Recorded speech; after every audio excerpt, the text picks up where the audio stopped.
A Tale of an Empty House by E.F. Benson. Read for you today by Hugh Carr.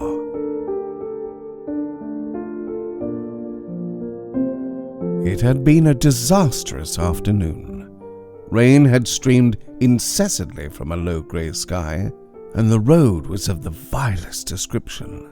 There were sections consisting of sharp flints, newly laid down and not yet rolled into amenity, and the stretches in between were worn into deep ruts and bouncing holes, so that it was impossible anywhere to travel at even a moderate speed. Twice we had punctured, and now, as the stormy dusk began to fall, something went wrong with the engine, and after crawling on for 100 yards or so, we stopped. My driver, after a short investigation, told me that there was a half-hour's tinkering to be done, and after that we might, with luck, trundle along in a leisurely manner and hope eventually to arrive at Crowthorpe, which was the proposed destination. We had come when this stoppage occurred to a crossroad. Through the driving rain I could see on the right a great church, and in front a huddle of houses. A consultation of the map seemed to indicate that this was the village of Riddington. The guidebook added the information that Riddington possessed an hotel, and the signpost at the corner endorsed them both. To the right, along the main road into which we had struck, was Crowthorpe, 15 miles away, and straight in front of us, half a mile distant, was the hotel. The decision was not difficult. There was no reason why I should get to Crowthorpe tonight instead of tomorrow, for the friend whom I was to meet there would not arrive until next afternoon, and it was surely better to limp half a mile with a spasmodic engine than to attempt 15 miles on this inclement evening. "We'll spend the night here," I said to my chauffeur. "The road dips downhill, and it's only half a mile to the hotel. I dare say we shall get there without using the engine at all. Let's try anyhow." We hooted and crossed the main road, and began to slide very slowly down a narrow street. It was impossible to see much, but on either side there were little houses with lights streaming through blinds, or with blinds still undrawn, revealing cosy interiors. Then the incline grew steeper, and close in front of us I saw masts against a sheet of water that appeared to stretch unbroken into the rain-shrouded gloom of the gathering night.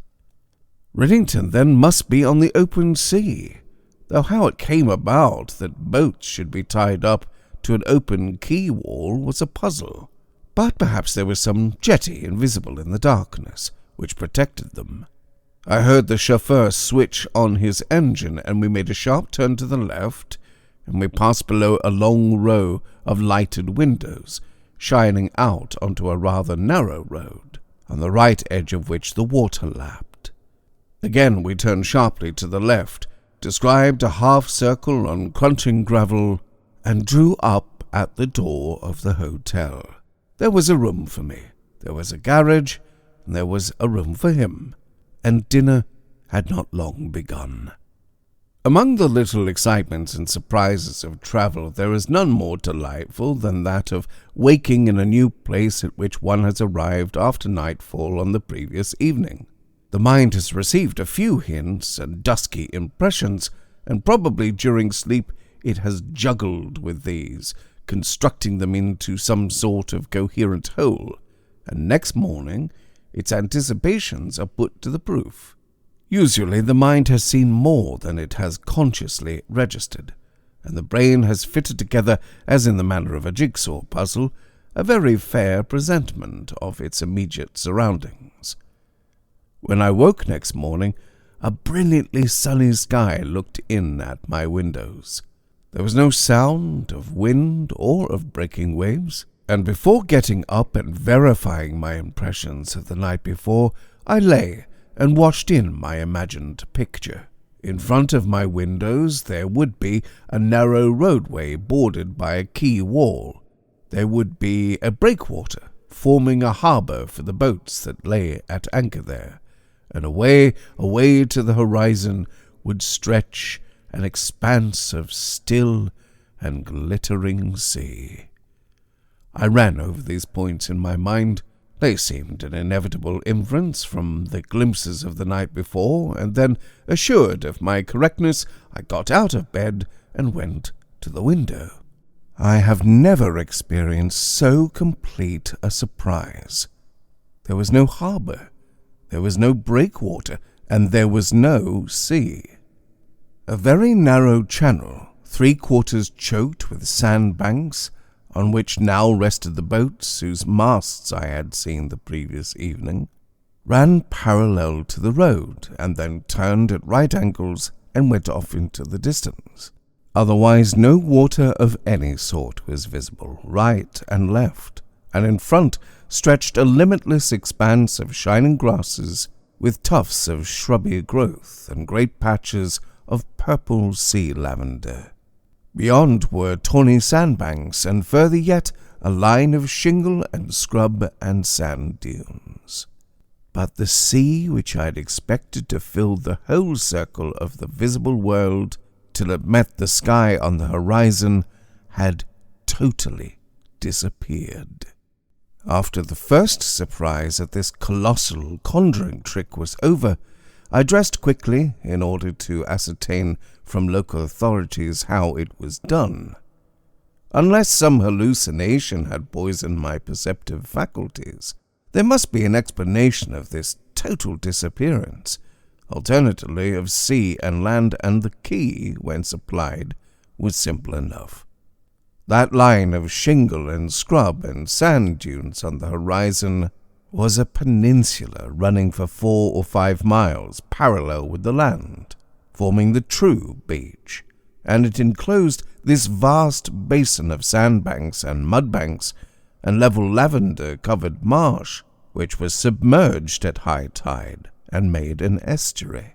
At low tide it was altogether empty but for the stream that struggled out through various channels to the mouth of it, 2 miles away to the left, and there was easy passage across it for a man who carried his shoes and stockings to the far sand dunes and beaches which terminated at Riddington Point, while at high tide you could sail out from the quay just in front of the hotel and be landed there. The tide would be out of the estuary for 5 or 6 hours yet. I could spend the morning on the beach, or taking my lunch, walk out to the point and be back before the returning waters rendered the channel impassable. There was good bathing on the beach, and there was a colony of terns who nested there. Already, as I ate my breakfast at a table in the window overlooking the marsh, the spell and attraction of it had begun to work. It was so immense and so empty. It had the allure of the desert about it, with none of the desert's intolerable monotony. For companies of chiding gulls hovered over it, and I could hear the pipe of redshank and the babble of curlews. I was due to meet Jack Granger in Crowthorpe that evening, but if I went, I knew that I should persuade him to come back to Riddington, and from my knowledge of him, I was aware that he would feel the spell of the place not less potent than I. So, having ascertained that there was a room for him here, I wrote with a note saying that I had found the most amazing place in the world, and told my chauffeur to take the car into Crowthorpe to meet the train that afternoon and bring him here. And, with a perfectly clear conscience, I set off with a towel and a packet of lunch in my pocket to explore vaguely and goallessly that beckoning immensity of lavender-covered, bird-haunted expanse. My way, as pointed out to me, led first along a sea bank which defended the drained pasture land on the right of it from the high tides, and at the corner of that I struck into the basin of the estuary, a contour line of jetsam, withered grass, strands of seaweed, and the bleached shells of little crabs showed where the last tide had reached its height, and inside it the marsh growth was still wet. Then came a stretch of mud and pebbles, and presently I was wading through the stream that flowed down to the sea. Beyond that were banks of ribbed sand swept by the incoming tides, and soon I regained the wide green marshes on the further side, beyond which was the bar of shingle that fringed the sea.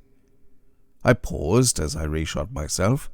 There was not a sign of any living human being within sight, but never have I found myself in so exhilarating a solitude. Right and left were spread the lawns of sea lavender, starred with pink tufts of thrift and thickets of swader bushes. Here and there were pools left in depressions of the ground by the retreated tide, and here were patches of smooth black mud, out of which grew, like little spikes of milky green asparagus, a crop of glasswort. And all these happy vegetables flourished in sunshine or rain, or the salt of the flooded tides with impartial amphibiousness. Overhead was the immense arc of the sky, across which flew now a flight of duck, hurrying with necks outstretched, and now a lonely black-backed gull flapping his ponderous way seawards. Curlews were bubbling, and redshank and ringed plover fluting, and now, as I trudged up the shingle bank, at the bottom of which the marsh came to an end, the sea, blue and waveless, lay stretched and sleeping, bordered by a strip of sand on which far off a mirage hovered. But from end to end of it, as far as I could see, there was no sign of human presence. I bathed and basked on the hot beach, walked along for half a mile, and then struck bank across the shingle into the marsh. And then, with a pang of disappointment, I saw the first evidence of the intrusion of man into this paradise of solitude. For, on a stony spit of ground that ran like some great rib into the amphibious meadows, there stood a small square house built of brick, with a tall flagstaff set up in front of it. It had not caught my eye before, and it seemed an unwarrantable invasion of the emptiness, but perhaps it was not so gross an infringement of it as it appeared, for it wore an indefinable look of desertion, as if man had attempted to domesticate himself here and had failed. As I approached it, this impression increased, for the chimney was smokeless, and the closed windows were dim with the film of salt air, and the threshold of the closed door was patched with lichen and strewn with debris of withered grasses. I walked twice round it, decided it was certainly uninhabited, and finally, leaning against the sun-baked wall, ate my lunch. The glitter and heat of the day were at their height.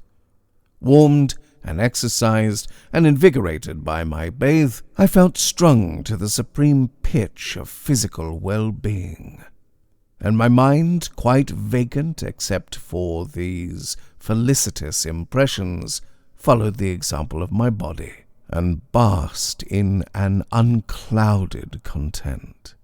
And I suppose by a sense of the Lucretian luxury of contrast, it began to picture to itself, in order to accentuate these blissful conditions, what this sunlit solitude would be like when some November night began to close in underneath a low grey sky and a driving storm of sleet. Its solitariness would be turned into an abominable desolation if from some unconjecturable cause one was forced to spend the night here. How the mind would long for any companionship!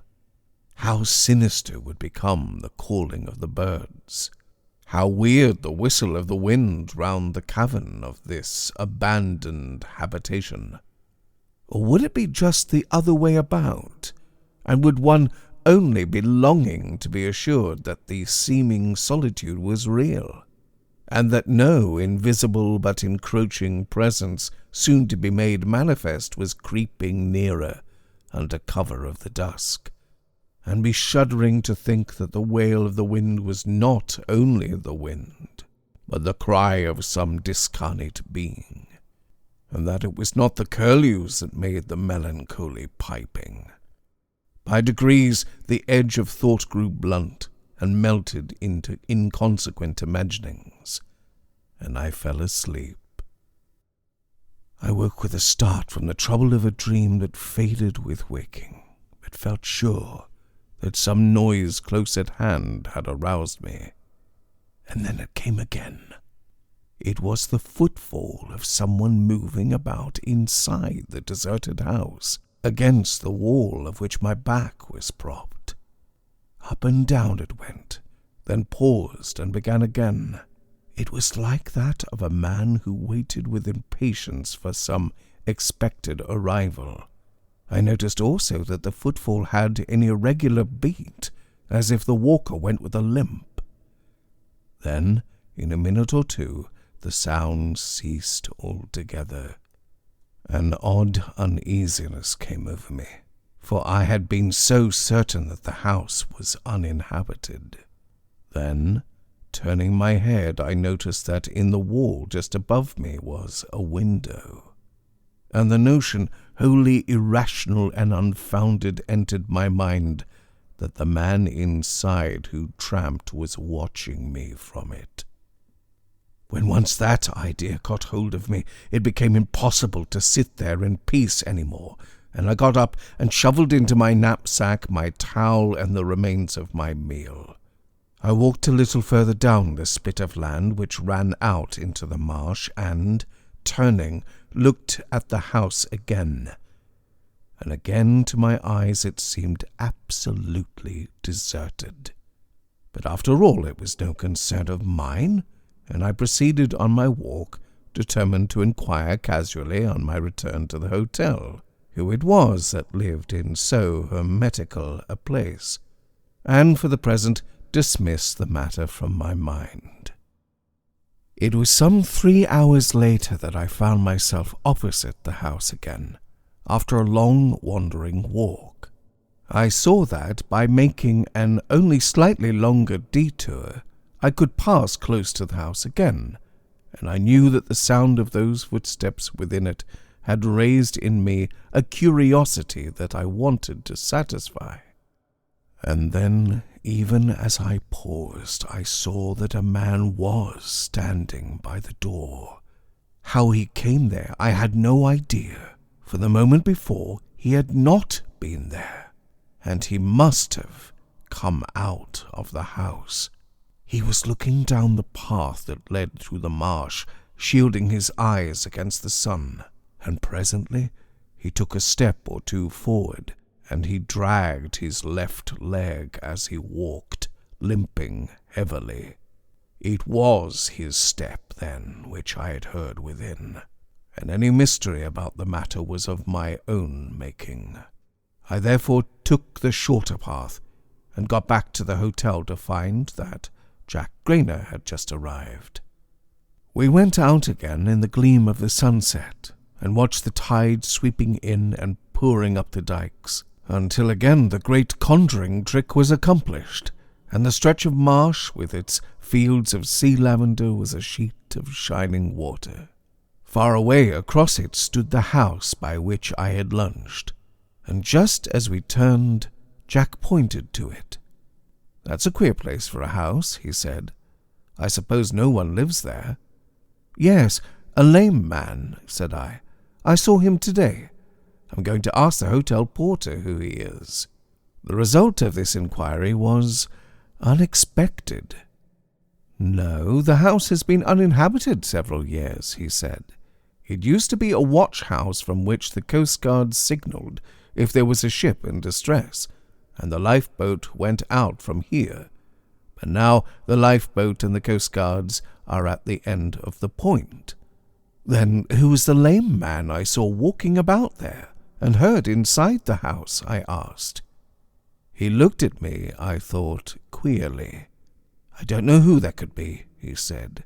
There's no lame man about here to my knowledge.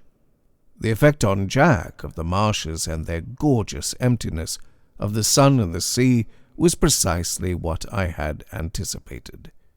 He vowed that any day spent anywhere than on these beaches and fields of sea lavender was a day wasted, and proposed that the tour, of which the main object had originally been the golf links of Norfolk, should for the present be cancelled. In particular, it was the birds of this long, solitary headland that enchanted him. "After all, we can play golf anywhere," he said. "There's an oyster catcher scolding, do you hear? How silly to whack a little white ball. Ringed plover, but what's that calling as well? When you can spend the day like this. Oh, don't let us go and bathe yet. I want to wander along the edge of the marsh. Ha! There's a company of turnstones.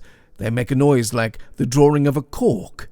There they are, those little chaps with chestnut-coloured patches. Let's go along the near edge of the marsh and come out by the house where your lame man lives." We took, therefore, the path with the longer detour which I had abandoned last night. I had said nothing to him of what the hotel porter had told me, that the house was unlived in, and all he knew was that I had seen a lame man, apparently in occupation there.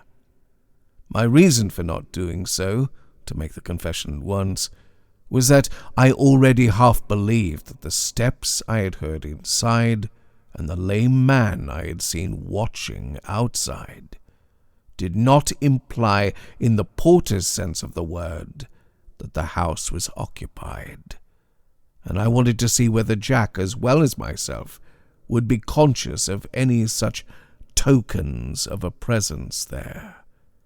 And then the oddest thing happened. All the way up to the house his attention was alert on the birds, and in especial on a piping note which was unfamiliar to him. In vain he tried to catch sight of the bird that uttered it, and in vain I tried to hear it. "It doesn't sound like any bird I know," he said. "In fact, it doesn't sound like a bird at all, but like some human being whistling. There it is again. Is it possible you don't hear it?" We were now quite close to the house. "There must be someone there who is whistling," he said. "It must be your lame man. Lord, yes, it comes from inside the house. So that's explained. And I hoped it was some new bird. But why can't you hear it?" "Some people can't hear a bat squeak," said I. Jack, satisfied with the explanation, took no more interest in the matter, and we struck across the shingle, bathed and lunched, and tramped on to the tumble of sand dunes in which the point ended. For a couple of hours we strolled and lazed there in the liquid and sunny air, and reluctantly returned in order to cross the ford before the tide came in. As we retraced our way, I saw coming up from the west a huge continent of cloud, and just as we reached the spit of land on which the house stood, a jagged sword of lightning flickered down to the low hills across the estuary, and a few big raindrops plopped on the shingle. "We're in for a drenching," he said. "Ha! Let's ask for shelter at your lame man's house. Better run for it." Already the big drops were falling thickly, and we scuttered across the 100 yards that lay between us and the house, and came to the door just as the sluices of heaven were pulled wide. He rapped on it, but there came no answer. He tried the handle of it, but the door did not yield, and then by a sudden inspiration he felt along the top of the lintel and found a key. It fitted into the wards, and next moment we stood within. We found ourselves in a slip of a passage, at the end of which went up the staircase to the floor above. On each side of it was a room, one a kitchen, the other a living room, but in neither was there any stick of furniture. Discolored paper was peeling off the walls. The windows were thick with spidery weavings, the air heavy with unventilated damp. "Your lame man dispenses with the necessities as well as the luxuries of life," said Jack. "A Spartan fellow." We were standing in the kitchen. Outside, the hiss of the rain had grown to a roar, and the bleared window was suddenly lit up with a flare of lightning. A crack of thunder answered it, and in the silence that followed, there came from just outside, audible now to me, the sound of a piping whistle. Immediately afterwards, I heard the door by which we had just entered violently banged, and I remembered that I had left it open. His eyes met mine. "But there's no breath of wind," I said. "What made it bang like that?" "And that was no bird, that whistle," said he. "There was a shuffle in the passage outside of a limping step. I could hear the drag of a man's lame foot along the boards." "He has come in," said Jack. Yes, he had come in. And who had come in? At that moment, not fright, but fear, which is a very different matter, closed in on me. Fright, as I understand it, is an emotion. Startling, but not unnerving. You may, under the finger of fright, spring aside. You may scream. You may shout. You have the command of your muscles, but as that limping step moved down the passage, I felt fear. The hand of the nightmare that, as it clutches, paralyzes and inhibits not action only, but thought. I waited, frozen and speechless, for what should happen next. Exactly opposite the open door of the kitchen in which we stood, the step stopped, and then, soundlessly and invisibly, the presence that had made itself manifest to the outward ear entered. Suddenly I heard Jack's breath rattle in his throat. "Oh my God!" he cried in a voice hoarse and strangled, and he threw his left arm across his face as if defending himself, and his right arm, shooting out, seemed to hit at something which I could not see, and his fingers crooked themselves as if clutching at that which had evaded his blow. His body was bent back as if resisting some invisible pressure, then lunging forward again, and I heard the noise of a resisting joint and saw on his throat the shadow, or so it seemed, of a clutching hand. At that, some power of movement came back to me, and I remember hurling myself at the empty space between him and me, and felt under my grip the shape of a shoulder, and heard on the boards of the floor the slip and scoop of a foot.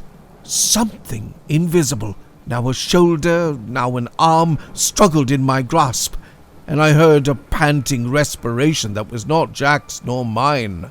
And now and then in my face I felt a hot breath that stank of corruption and decay.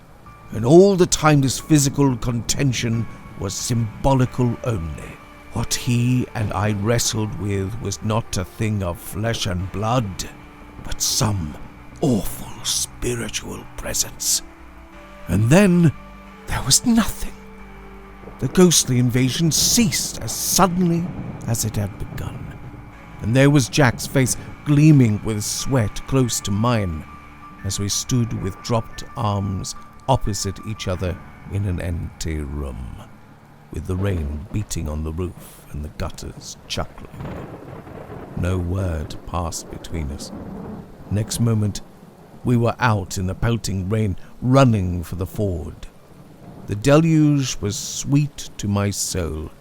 It seemed to wash away that horror of great darkness and that odor of corruption in which we had been plunged.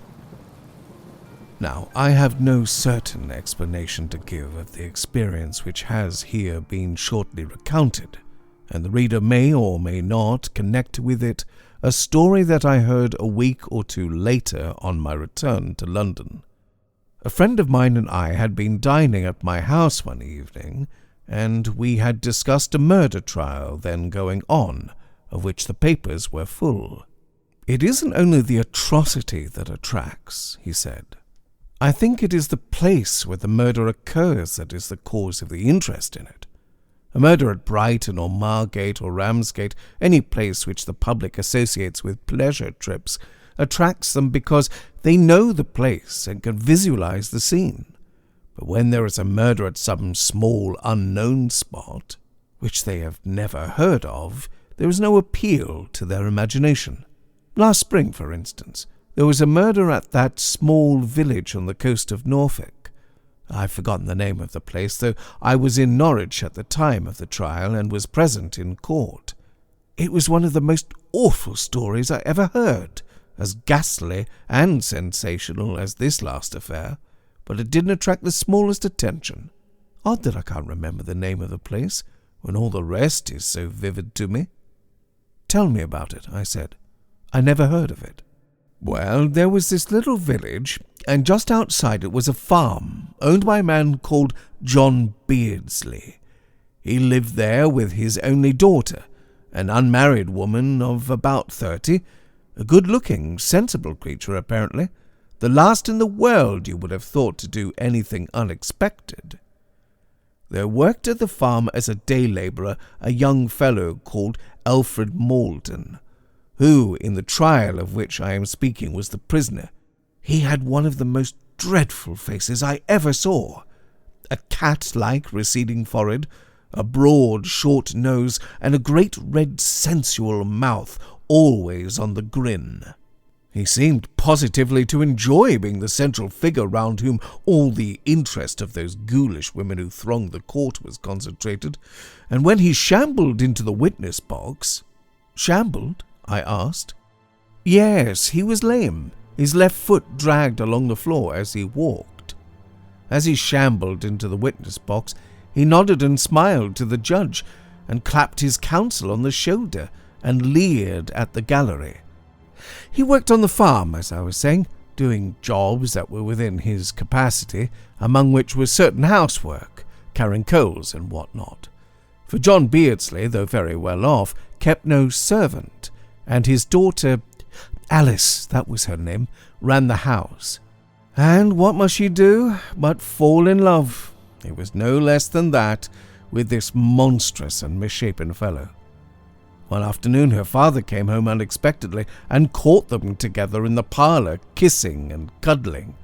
He turned the man out of the house neck and crop, gave him his week's wages, and dismissed him, threatening him with a fine thrashing if he ever caught him hanging about the place. He forbade his daughter ever to speak to him again, and in order to keep watch over her, got in a woman from the village who would be there all day while he was out on the farm. Young Malden, deprived of his job, tried to get work in the village, but none would employ him, for he was a black-tempered fellow, ready to pick a quarrel with anyone, and an unpleasant opponent, for, with all his lameness, he was of immense muscular strength. For some weeks he idled about in the village, getting a chance job occasionally, and no doubt, as you will see, Alice Beardsley managed to meet him. The village, its name still escapes me, lay on the edge of a big tidal estuary, full at high water, but on the ebb of a broad stretch of marsh and sand and mud banks, beyond which ran a long belt of shingle that formed the seaward side of the estuary. On it stood a disused coastguard house a couple of miles away from the village, and in as lonely a place as you would find anywhere in England. At low tide there was a shallow ford across to it, and in the sandbanks round about it some beds of cockle.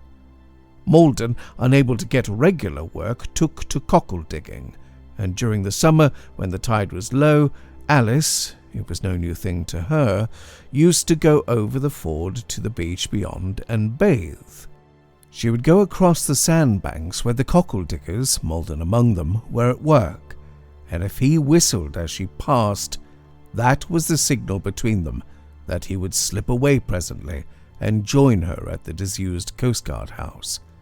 And there, throughout the summer, they used to meet.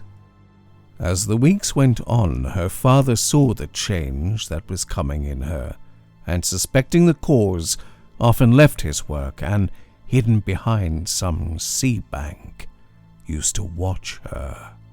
One day he saw her cross the ford, and soon after she had passed he saw Malden, recognizable from a long way off by his dragging leg, follow her. He went up the path to the coastguard house and entered. At that John Beardsley crossed the ford, and hiding in the bushes near the house, saw Alice coming back from her bathe. The house was off the direct path to the ford, but she went round that way, and the door was opened to her and closed behind her.